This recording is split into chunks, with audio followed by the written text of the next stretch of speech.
Aus gegebenem Anlass machen wir mal kurz ein kleines Zwischenstandsvideo. Ihr seht, es sieht sehr chaotisch aus. Also von euch aus gesehen das linke System, von euch aus gesehen das rechte System.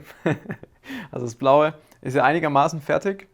Und das rot-schwarze System, also das quasi High-End-Gaming-System, da ist noch ein bisschen Arbeit zu machen beim Verkabeln. Also ihr seht, wir haben hier unter dem Mainboard haben wir mittlerweile den RGB-Controller angebracht, also das Aura RGB-Terminal. Daran sitzt ein RGB-Splitter von Phanteks im Moment. Wir brauchen aber noch einen zweiten, weil wir haben zu viele RGB-Streifen, um alles im Tisch zu befeuern, nur alleine mit dem ROG-Terminal. Ich dachte eigentlich, das wäre genug, aber das Problem war, ich hatte vergessen, dass die SSDs von Team Group, dass es auch Addressable RGB sind, also 5 Volt RGB. Und ich dachte irgendwie, es wäre 12 Volt ganz normal, man kann nur die Farbe ändern, aber auch das ist Addressable RGB 5 Volt, das heißt, die haben wir jetzt auch noch hier angeschlossen. Also ihr seht hier SSD blau und rot. Dementsprechend haben wir jetzt leider zu wenige Anschlüsse für alle RGB-Strips, die im Tisch sind. Das heißt, morgen nochmal zu Case King neuen RGB-Splitter holen und dann geht es mit diesem System weiter. Dann haben wir uns gedacht, alles klar, kein Problem, wenn wir hier schon nicht weiterkommen, dann machen wir hier zumindest mal mit der Wasserkühlung weiter beim NAS-System. Das NAS-System ist ja grundsätzlich relativ simpel, auch bei der Wasserkühlung, weil wir haben nur die CPU, die Wasser gekühlt wird. Wir haben die AGB-Pumpenkombination, die hier sitzt, also die hintere, die ist für das NAS-System und eben den hinteren 360er Radiator. Heißt, wir gehen hier raus, gehen rüber in den CPU-Kühler, hier wieder raus, rüber in den Radiator, raus aus dem Radiator in die Pumpe. Relativ einfach, dann habe ich gedacht, alles klar, solange ich hier anfange schon mal ein paar Anschlüsse reinzusetzen, also wir haben hier die schwarzen EK-Fittinge, die wir verwenden für den Kreislauf, habe ich zu Mary gesagt, ey, fang doch schon mal an, den Radiator da hinten anzubringen. Dann bin ich in der Zeit kurz in die Küche und habe eine Schüssel mit Wasser geholt zum Hardtube biegen und dann meinte sie, ey, kannst du mir mal kurz helfen, den Radiator hier richtig reinzupacken? Ich so, klar, kein Problem. Nehme den Radiator so, setze ihn nach hinten rein, drücke ihn runter und dann sagt sie so, sag mal, ist das normal, dass die Kabel da hinten so nach unten gehen? Und redet von den SATA-Kabeln und die SATA-Kabel waren einfach mal so nach unten gebogen und ich denke mir so, oh shit, das sieht gar nicht gut aus. Und wie ihr sehen könnt, bei den zwei HDDs, die hinten saßen, habe ich wunderschön die zwei SATA-Stecker abgebrochen. Ist natürlich echt ein Traum, wenn man so eine 10 Terabyte HDD hat. Die kostet ja auch gar nichts. Also, was haben wir hier? 350 Euro pro Platte, also mal kurz 700 Euro, wenn es schlecht läuft, in den Sand gesetzt. Was wirklich cool ist, beide Stecker sind perfekt identisch abgebrochen. Also hier sieht man diese Abrisskante hier drüben, perfekt identisch abgebrochen. Ist natürlich, so macht das Bauen Spaß, richtig motivierend, nachts um 11. Sowas macht Spaß, genau, wenn man weiß, eigentlich wollten wir morgen fertig werden mit dem Tisch. So bin ich mir nicht mehr ganz so sicher. Und jetzt ist natürlich die Frage, was macht man? Ich habe jetzt erstmal überlegt, kann ich vielleicht den Stecker, weil das ist ja nur dieses Kunststoffteil, was abgebrochen ist, die Kontakte sind zum Glück alle noch dran. Nur das Kunststoffteil ist abgebrochen vom SATA-Stecker. Und jetzt werde ich erstmal probieren, mit Sekundenkleber die Teile irgendwie wieder reinzukleben. Wenn das nicht funktionieren sollte, dann werde ich einfach das SATA-Kabel an die HDD hinlöten. Das ist so die letzte Option. Das sollte aber eigentlich funktionieren, sofern ich es schaffe, alle Kontakte hier aus dem Stecker rauszuholen und in der richtigen Polarität anzulöten. Löten bei den Kontakten, bei der Größe ist überhaupt keine Herausforderung. Das ist eigentlich relativ einfach. Das heißt, ich schätze mal, dass wir das noch retten können, aber es wirft uns natürlich jetzt locker mal, keine Ahnung, 3-4 Stunden nochmal extra zurück. Das heißt, ich werde es mir jetzt mal probieren, die Stecker wieder anzukleben und wenn es nicht funktioniert, dann holen wir den Lötkolben raus.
Den 2 Patienten geht es wieder einigermaßen gut, sofern ich das beurteilen kann. Also beide Stecker sind noch fest. Ich habe jetzt hier 2 so Acrylteile hingeklebt. Das sah jetzt vielleicht ein bisschen nach Pfusch aus, ja, muss man sagen, so 2 Acrylteile mal schnell hinkleben, aber das gibt dem Ganzen halt wirklich erheblich mehr Stabilität und lieber so und sieht ein bisschen kacke aus von unten, was man ja später sowieso nicht sieht, als 700 € wegzuwerfen.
Die Tubes im ersten System, im NAS-System, sind mittlerweile fertig. War auch gar nicht so viel zu machen, also wir haben nur 3 Tubes gemacht.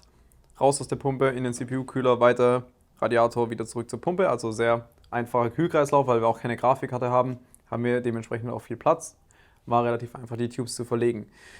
Das zweite System ist ein bisschen anspruchsvoller natürlich, weil viel größer mit Grafikkarte und so weiter. Und jetzt seht ihr auch mal von unten, was für ein Chaos das Ganze ist. Gerade mit diesen RGB-Streifen, hätten wir keine RGB-Beleuchtung, dann wäre das Ganze wirklich absoluter Kindergeburtstag, dann wäre es total einfach. Aber so, wir haben einfach das Problem, wir haben unser Aura-Terminal als Quelle und wir haben viel zu viele RGB-Streifen. Also wir haben jetzt mittlerweile 4 von diesen Phanteks RGB-Splittern, die wir letztendlich in den Tisch packen. Also wir haben einen hier, der Splitter hat 3 Ausgänge. An diesen Splitter haben wir nochmal 3 Splitter gepackt, an die wir letztendlich die ganzen RGB-Streifen anschließen. Also hier zum Beispiel die Anschlüsse, die dann zu den Platten gehen, die dann hier hinkommen.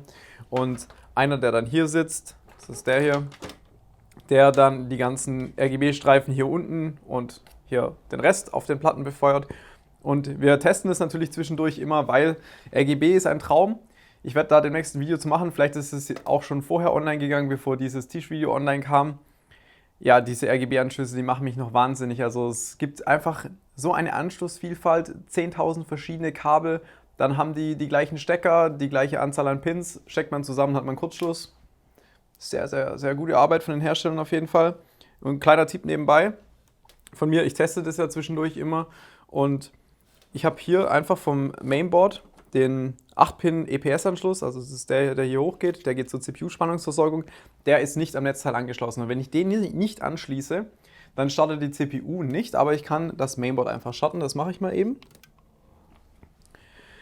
Und dann sieht man, die Beleuchtung leuchtet, also die 12 Volt Spannung ist da vom Netzteil. Das System läuft rein theoretisch, die CPU wird aber nicht warm, weil sie keine Spannung, also keine 12 Volt erhält. Dementsprechend können wir so das System laufen lassen, ohne es zu kühlen und können ganz entspannt die RGB-Streifen einrichten, richtig anschließen und so weiter. Wir müssen jetzt noch ein bisschen Ordnung hier in diesen Kabelsalat bringen und dann haben wir das zweite System hoffentlich auch bald fertig.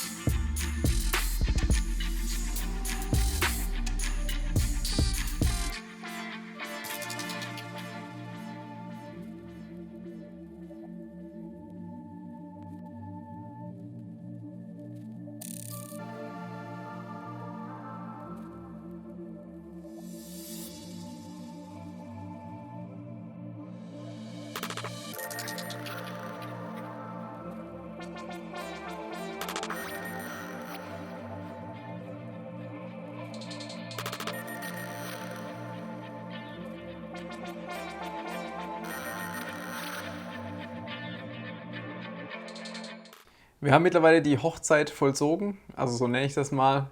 So heißt es ja, glaube ich, auch beim Auto, wenn man den Motor ins Auto einbaut. Und wir haben jetzt das rote System endlich drin. Also seitdem wir den letzten Take gefilmt haben, es sind circa, ich glaube, 12 oder 13 Stunden vergangen, seitdem wir das hier eingebaut haben. Wir haben das Ganze so oft rein und raus gebaut aus dem Tisch. Wir mussten die ganzen Kabel also komplett hinten an die Platte so eng fixieren, dass es reingelegt werden kann und auch relativ eng auf dem Tisch letztendlich aufliegt. Das ist jetzt alles der Fall. Wir haben es getestet, alle RGB-Streifen leuchten, also ich bin wirklich extrem erleichtert, weil ich hatte auch zwischendurch Sorgen, dass ich vielleicht irgendwo was falsch angeschlossen habe und bei dem ganzen Chaos, was wir mittlerweile bei der Verkabelung haben, wenn wir das jetzt nochmal hätten rausnehmen müssen, dann wären direkt nochmal 5 Stunden vergangen. Wir haben jetzt alles drin, das heißt, wir müssen jetzt noch das Netzteil hier rechts einbauen, also von euch aus gesehen links. Wir müssen dann die Kabel am Netzteil anschließen. Wir haben hier noch den letzten RGB-Controller, den verstecken wir hier unter dem Tisch. Der ist für die vordere Seite hier und für die 2 Platten, die dann hier oben sein werden, für die 2 Acrylplatten. Dann müssen wir noch den letzten Radiator hier einbauen, das Ganze verkabeln, also das ganze Kabelmanagement ein bisschen schön machen. Dann geht es ans Tubing und dann ist der Tisch tatsächlich irgendwann mal fertig. Wer hätte es gedacht, dass wir noch so weit kommen?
Ich würde sagen, ich kann 92 Grad biegen.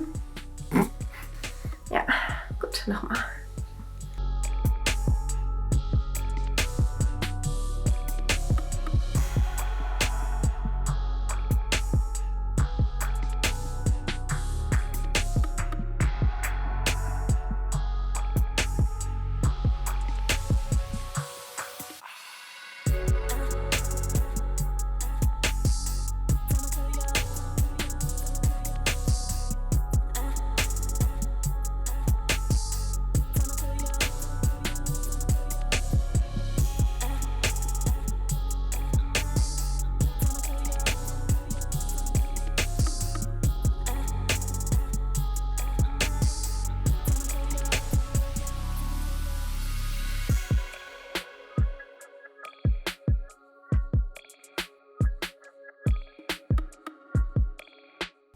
Ich hätte nicht gedacht, dass wir diesen Punkt endlich mal erreichen würden, aber so wie es aussieht, sind wir tatsächlich fertig mit dem System, beziehungsweise beiden Systemen. Wir haben die Hardtubes komplett fertig. Es gibt noch 2, 3 Kleinigkeiten, die ich noch machen werde, wahrscheinlich nächste Woche.